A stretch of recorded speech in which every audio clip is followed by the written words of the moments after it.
네, 안녕하세요. 부자근육 트레이너 백승혜입니다. 안녕하세요. 정혜룡입니다. 네, 오늘은 다섯 번째 시간인 등기부 등본에 대해서 나눠보려고 하는데요. 일반적으로 저희가 이제 주택에 대한 부분을 살펴봤을 때는 이렇게 좀 단독으로 되어 있는 경우도 있고요. 그리고 일반적으로 저희가 많이 사게 되는 아파트에 대한 부분이 있죠. 그래서 이 두 개에 대한 부분을 우리가 어떻게 봐야 하느냐면 원칙적으로는 네, 주택이라고 분류를 하고 주택은 두 개로 나뉘어져 있습니다. 단독주택, 공동주택.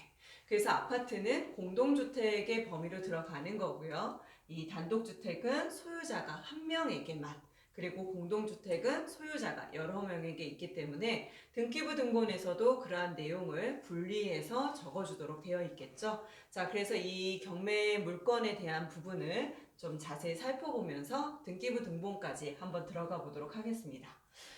수원시 팔달구 우만동에 있는 월드 메르디앙 아파트고요. 111동 2106호입니다.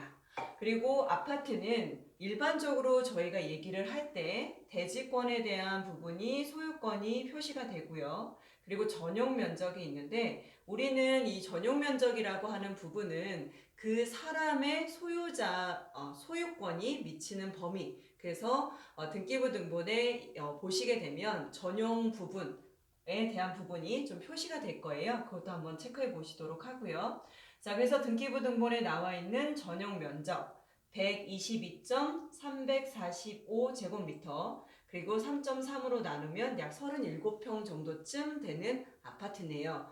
자, 그런데 여기에 저희가 공용으로 쓰는 면적, 로비나 복도와 같은 공용 면적과 또 들어가지는 않지만 용적률에는 산입되진 않지만 서비스로 주어지는 공간이라고 해서 서비스 면적까지 합하면 저희가 공급 면적이라고 부르게 됩니다. 그래서 아파트를 저희가 경매로 살펴보실 때는 전용 면적 37평이라고 이해하시겠지만 일반적인 공급평형으로 가면 뭐 한 46평, 48평 뭐 요쯤 되는 아파트일 거라고 보시면 될 것 같습니다.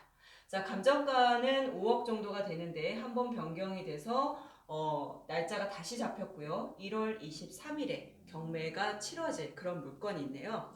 자, 그러면 이 물건에 따른 등기부 등본을 이제부터 살펴보도록 하겠습니다.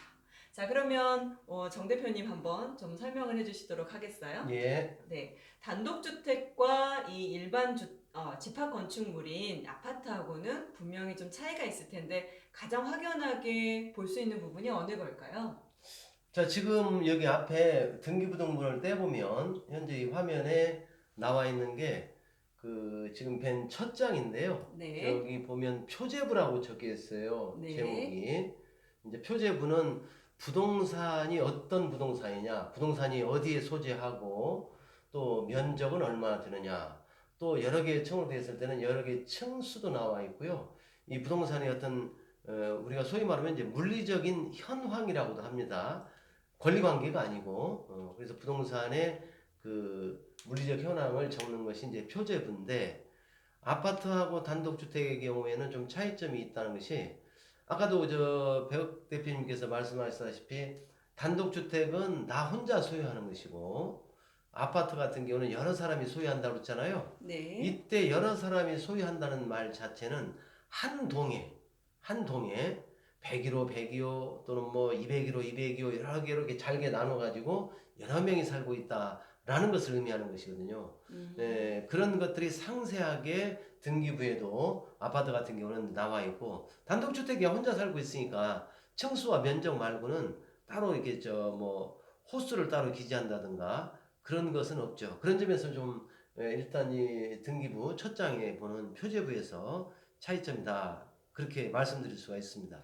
네. 그러면 집합 건물들은 항상 표제부가 있다라고 생각을 하면 되고 그 이유는 여러 명이 한 동을 나누어서 소유하고 있기 때문에 그렇다라고 이해하면 되겠네요. 그렇죠. 네, 표제부는 이제 모든 등기부, 토지든 단독주택이든 집합건물이든, 집합건물 하면 이제 아파트나 다세대 빌라 같은 걸 말하잖아요. 네, 어떤 것이든지 표제부가 있는데, 집합건물의 경우는 표제부가 두 장이 있어요. 아, 그 네, 점이 단독주택하고 차이점이 있고요. 다음 표제부는 이제 넘기시면 또 나오겠지만 그때 또 설명을 드리죠. 네. 자, 이제 두 번째인데요. 항상 등기부 등본은 그 총 페이지가 표시가 되도록 되어 있죠. 그래서 총 9장으로 구성이 되어 있는데 그 9장 중에 두 번째다라고 하는 부분을 저희가 꼭 체크를 해야 될 것 같아요. 네. 자, 그럼 이제 두 번째 부분인데 30층 아파트에서 또 이제 내용들이 쭉 나오고 있네요. 자, 이것도 한번 더 넘겨볼게요. 자, 그랬더니 이제 뭐가 나오느냐면 세 번째 부분이고 대지권이라고 하는 표현이 나와 있고 전유 부분에 건물 이렇게 해서 또 나와 있네요. 아, 그러면 지금 토지에 대한 부분과 건물에 대한 부분이 각각 표시가 되는구나 라고 보면 되겠네요. 예, 네. 그렇죠. 자, 그러면 전체 면적이 한번 나와 있고요. 그리고 전유 부분의 건물분에 해당하는 부분인 122.345제곱미터. 저희가 아까 경매 표지부에서 봤었던 그 숫자하고 동일하네요. 예. 네. 이쪽 부분 대지권의 목적인 토지 표시에 대해서 좀 부연 설명하면은요. 지금 현재 여기요. 여기 이 부분은 이게 전체 아파트 대지 전체 면적이라는 것을 의미하는 거죠. 네. 이제 거기에 우리 저 아파트 각 호별로 일정 지분이 있잖아요. 네. 그 지분에 관한 것은 바로 이제 뒤에서 보는 두 번째 표제부. 여기 보시면 두 번째 표제부가 나오지 않습니까? 네. 그 표제부에 전유 부분의 전용 면적과 그 다음에 각 호별로 토지에 대해서 가지고 있는 지분, 이걸 우리가 대지권이라고 그래요. 네.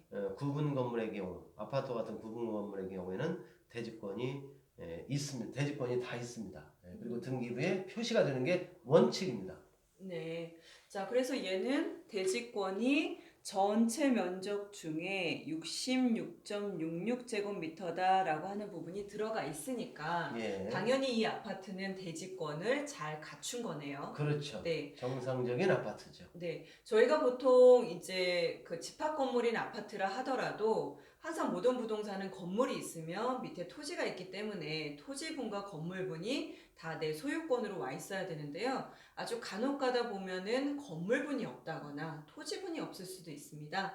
그래서 저희가 다음 시간에는 대지권이 없는, 즉 대지권 미등기에 대한 부분도 좀 설명을 드리려고 하는 건데요. 자, 이 아파트는 다행히 대지권이 잘 이 등기부 등본에 표시가 되어 있네요. 자, 그 다음부터는 이제 갑구라고 하는 게 나오는데요, 대표님. 예. 이 갑구는 저희가 어떻게 이해를 하면 될까요? 자, 앞에서 본 표제부에는 그 부동산에 대한 권리 관계는 전혀 기재하지 않고요. 그 부동산에 관한 아까 그 현상, 쉽게 말하면 몇 층이냐, 면적은 얼마 되느냐, 그리고 이제 여러 개 층이라면 몇 층까지 있느냐, 이런 물리적 현황을 기재하는 부분이라고 한다면, 갑구와 을구가 또 따로 있습니다. 이어서 갑구와 을구는 부동산에 관한 권리 관계만 표시를 하는 거예요. 권리 관계. 그러면 권리 관계는 또 크게 나누면 제일 중요한 권리가 소유권이겠죠. 그래서 네. 소유권에 관한 사항하고 그다음에 소유권이 아닌 그 밖에 뭐 저당권이 있다든가 전세권이 있다든가 임차권이 있다든가 토지 같으면 지상권이 있다든가 그런 그 소유권이 아닌 권리에 관한 것은 을구에 기재를 하도록 되어 있어요. 그래서 현재 우리가 보고 있는 갑구는 소유권과 관련된 권리 관계만이 지금 표시되어 있습니다. 아, 네. 그럼 소유권에 관한 내용을 꼭 체크할 수 있는 게 갑구다라고 생각을 하면 될 것 같고요. 그렇죠. 그 다음에 이제 항상 저는 이제 궁금했던 것들이 이 날짜가 접수 날짜하고 등기 원인이 되는 날짜하고 이제 다르단 말이에요. 다른 경우가 있을 수 있죠. 네. 그럴 때 어떻게 저희가 이해를 하면 되는지. 그러면은 이제 보존 등기 앞에 1번에 네. 그 여기 보존 등기 네. 이거 동그라미를 한번 쳐주시죠. 빨간 걸 소유권 보존. 네. 소유권 보존 보존. 등기는 이 건물의 그 출생 신고를 한 날입니다. 그러니까 이것은 새롭게 만들어지는 날이군요. 그렇죠. 그래서 이제 그날 그 옆에 접수라고 돼 있잖아요. 네. 옆에 여기 지금 옆에 접수라고 돼 있잖아요. 네. 그거는 등기 자 내가 건물을 이렇게 지어가지고 오늘 출생 신고를 하고자 합니다. 라고 해서 이제 신청하는 등기를 우리가 소유권 보존 등기라고 해요. 그걸 등기소에 접수시킨 날이고 네. 그걸 의미하는 거예요. 2004년 7월 31일 날 접수를 했죠. 네. 예. 그런데 그 밑에 방금 질문하신 것처럼 접수와 등기 원인이 어떻게 다르냐 그렇게 질문하셨잖아요. 네. 자, 그 밑에 소유권 이전을 보면 네. 자, 소유권 이전이라는 것은 여러 가지 원인이 있죠. 매매가 있을 수도 있고 또 가족 간에는 증여도 있을 수 있잖아요. 네네. 또 때로는 경매로 받을 소유권을 취득할 수도 있잖아요. 네. 그래서 이제 그런 내용들을 이제 상세하게 등기부에 기재하도록 되어 있는데 먼저 이게 접수라는 것은 일단 소유권 이전에 대한 어떤 원인 관계가 발생해서 그것에 의해서 타인에게 현재 소유자로부터 타인에게 소유권을 이전해 달라라고 이전 등기 신청을 등기소에서 접수한 날을 말하는 거예요. 네. 예. 그러니까 지금 잠깐 제가 여기 적시하면은 요 부분이죠. 요 부분. 접수 2004년 10월 1일 이렇게 그리고 이건 접수 보는데 이건 나중에 따로 기회가 있으면 설명을 드리고요. 그럼 원인은 뭐냐? 등기 원인은 자 소유권을 이전하게 됐을 때는 아까 여러 가지 원인이 있다고 그랬잖아요. 뭐 매매도 있을 수 있고 증여도 있을 수 있고 지금 현재 여기는 뭐라고 되어 있습니까? 매매죠. 네. 매매인데 요 매매라고 했는데 그 위에 날짜를 보시면은 2002년 3월 4일이라고 되어 있죠. 이게 매매 계약일입니다. 근데 지금 매매 계약일로부터 실제 접수가 된 연도까지 거의 한 1년 반 정도 지금 차이가 그렇죠. 나거든요. 예. 이런 건 일반적인 경우인가요? 아, 그렇지는 않습니다. 보통 이제 우리가 매매 계약을 체결하면 뭐 보통은 한 2, 3개월이면 잔금 치르고 넘어가잖아요. 네네. 근데 이제 여기는 어떤 사정이 있는지는 모르겠습니다만은 상당히 좀 그 계약 체결한 것은 2002년 3월 4일로 해놓고 그리고 이제 그 후에 잔금을 아마 뭐 제대로 못 치렀을 거라고 보여집니다. 아니면 잔금일을 좀 여유롭게 잡아가지고 개인적 사정 때문에 그래서 잔금을 2004년 10월 1일 전후로 치르고 그때 등기를 했다라고 지금 추정이 되고요. 정확한 내용은 이제 당사자들이 가지고 있는 계약서 내용을 확인하기 전에는 외부인으로서는 알 수가 없는 거죠.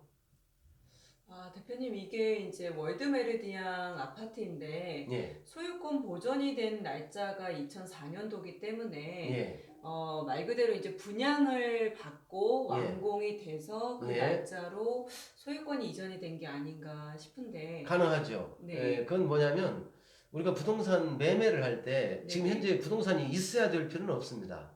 앞으로 내가 여기다 건물을 지을 텐데 나중에 지어지면 너 살래? 이렇게 할 수 있어요. 그래서 계약은 미리 태어나기도 전에 계약 체결할 수 있어요. 나중에 이제 근데 건물을 짓지 못해가지고 못 넘겨주면은 그건 손해배상 이제 계약은 해제되고 손해배상 책임을 지는 것은 변론으로 하더라도 계약을 체결할 때 반드시 부동산이 있어야 되냐 그건 아니란 얘기죠. 이제 그런 의미에서 보면 이거는 이미 착공은 됐는데 준공이 되기 전에 미리 매매가 이루어지고 준공과 동시에 보전 등기 그리고 이제 좀 얼마 안 있다가 이전 등기를 했네요. 석 달 정도 있다가 그렇죠. 네네. 그러니까 일반인들 보기에는 부동산 생기기도 전에 보전 등기 한 날 이날 아닙니까? 2004년 7월 네네, 30일 맞아요. 미리 계약을 할 수 있는 거 가능합니다. 그렇군요. 아마도 그래서 우리가 이 등기부 등본만 봐도 아마 이 월드 메리디앙 아파트는 2002년도 정도에 분양이 됐다가 혹은 뭐 그때 공사가 들어갔다가 완공이 된 후에 정식으로 소유권을 가져온 그 수순으로 이제 보여지네요. 자, 그리고 이제 저는 좀 궁금했던 게 요 순위번호거든요. 예, 말 그대로 이제 저희가 등기부 등본에 있어서 이 순위번호가 굉장히 중요하다라고 얘기를 그렇죠. 하던데 말 그대로 누가 더 권리관계가 있느냐 혹은 누가 더 빠르냐 이걸 봤을 때 항상 숫자가 앞에 있을수록 좋다라고 얘기를 하던데요. 빠르다 예, 그러죠. 빠르다. 권리 관계에 있어서. 자, 그러면 여길 보니까 2번이 있고 2-1이 있는데 예. 자, 얘는 어떻게 번호가 매겨지는 건가요? 예, 그거는 이제 상당히 이제 등기에 대해서는 일반인들이 이해하기 어려운 부분 중에 하나예요. 방금 전에 그 2-1이라고 돼 있는 부분이 있죠. 네. 한번 동그라미를 하나 쳐주시죠. 빨간 네. 펜으로. 요 부분을 저런 걸 우리가 부기등기라고 그래요. 부기등기. 예, 그러니까 네. 2-1이니까 2번 등기에 부수적으로 붙어있는 등기다. 가지친 등기다. 가지를 앞에 1번에서 1번 소유권 보존에서 이전은 1번, 2번 이렇게 독립적인 숫자를 붙였잖아요. 네네. 예, 그건 소유자가 전혀 완전히 달라지기 때문에 이제 그렇게 붙였는데 지금 저 2-1이라고 방금 동그라미 친 부분이 있죠. 네. 요거는 2번 등기에 대해서 뭔가 변동이 있습니다. 라는 것을 표시할 때 순위번호를 3번으로 하지 않고 네네. 2번 등기와 연관된 것이라는 것을 가지친 등기라는 것을 표시하기 위해서 네. 우리 부동산 등기법상 저런 부기등기 형식으로 하고 되어 있고요. 요거는 그럼 어떤 내용이냐? 거기 보면 2번 등기 명인 표시 경정 이렇게 되어 있죠. 네네. 그러니까 2번 등기 명인 표시 경정이라는 건 뭐냐면 2번에 있는 등기 명인은 소유자입니다. 네. 소유자라면 이제 소유자에 관한 사항이에요. 구체적으로는 소유자의 성명, 주민등록번호, 주소. 요걸 소유자에 관한 사항이라고 그래요. 네네. 이 중에 어느 한 가지가 잘못 등기가 됐다는 얘기예요. 경정이라는 것은 처음에 한 등기가 뭔가 착오가 있어가지고 잘못 기재했으니 이걸 고치겠다라고 할 때는 경정 등기라는 것을 사용하게 되는 거죠. 그럼 이제 밑에 변경이라고 하는 표현이 있는데 예. 경정과 변경은 또 의미가 다른가요? 그렇죠. 이제 경정은 이제 신청인이 잘못 신청하거나 등기관이 실수로 오기를 했을 때, 잘못 기재했을 때 바로 잡는 걸 경정, 고칠 경자잖아요. 네네. 그래서 바로 잡는다라는 것이고, 변경은 처음에 신청은 잘 했는데 나중에 사후에 뭔가 변동이 생겨서 그 변동된 내용을 사실관계에 부합하도록 기재할 때 하는 등인데요. 이제 그러면은 여기서는 지금 현재 여기 잠깐 이제 동그라미 한번 쳐볼까요? 2- 네. 역시 2번 등기와 관련되어 있기 때문에 부기등기로서 2- 했죠. 네. 2번 등기 명인 표시 변경 그랬어요. 등기 명인 표시는 아까 그 소유자의 성명, 주소, 주민등록번호죠. 네네. 요 셋 중에서 어느 한 가지 이상이 추후에 변경됐을 때는 변경 등기로 시정을 합니다. 개명을 해서 이름이 바뀌었거나 또는 뭐 주민등록번호가 바뀔 일이 없지만 주로 이제 주소가 바뀌었을 때 주소 딴 데로 전입신고를 했다든가 뭐 예를 들어서 자기가 살고 있는 아파트를 전세 주고 세 주고 자기는 딴 데로 갈 수도 있잖아요. 네. 그럴 때 전입신고 같은 거 하면 주소가 바뀔 수도 있죠. 그렇죠? 그래서 이제 그런 경우에 하는데 여기는 여기 잠깐 이쪽 화면을 보면 여기다 동그라미 한번 쳐보세요. 전거라고. 네. 전거는 이사했다는 얘기예요. 네. 네, 이사. 그래서 이것은 주소가 바뀌었구나 소유자의. 그래서 박천수의 주소 경기도 수원시 8달구 우만동 600 월드메일 대형 아파트 111-2106 해서 변경 등기를 신청한 거예요. 그 전에 앞에 변경되기 전에는 주소가 뭐였습니까? 113-403이었죠? 네. 거기 111-2106으로 이렇게 바뀌었다는 걸 의미하는 거죠. 네, 그럼 실제로 이 경매로 나온 부동산으로 이분이 전거한 거네요. 그렇죠. 박천수 예, 분이. 그렇습니다. 예. 그것에 대한 내용을 적어준 거네요. 예. 네. 자, 네 번째 장을 한번 보도록 할 건데요. 자, 소유권이 다시 한번 또 이전이 됐습니다. 예. 그래서 아예 등기 번호가 3번으로 바뀌었고 등기 원인은 매매 예. 네, 팔린 거죠. 그렇죠. 예, 그리고 나서 다시 한번 또 소유권이 이전이 되는데 역시나 원인이 매매로 매매. 되어 있네요. 네. 거의 지금 보니까 2010년도가 한 6년 정도 뒤에 다시 한번 팔린 거고 그 뒤에는 지금 소유권 이전이 없기 때문에 현재 소유자는 정서진 씨로 보여지네요. 예, 네. 그리고 참고로 네. 여기 보시면 거래 가액이 나오잖아요. 네. 거래 가액.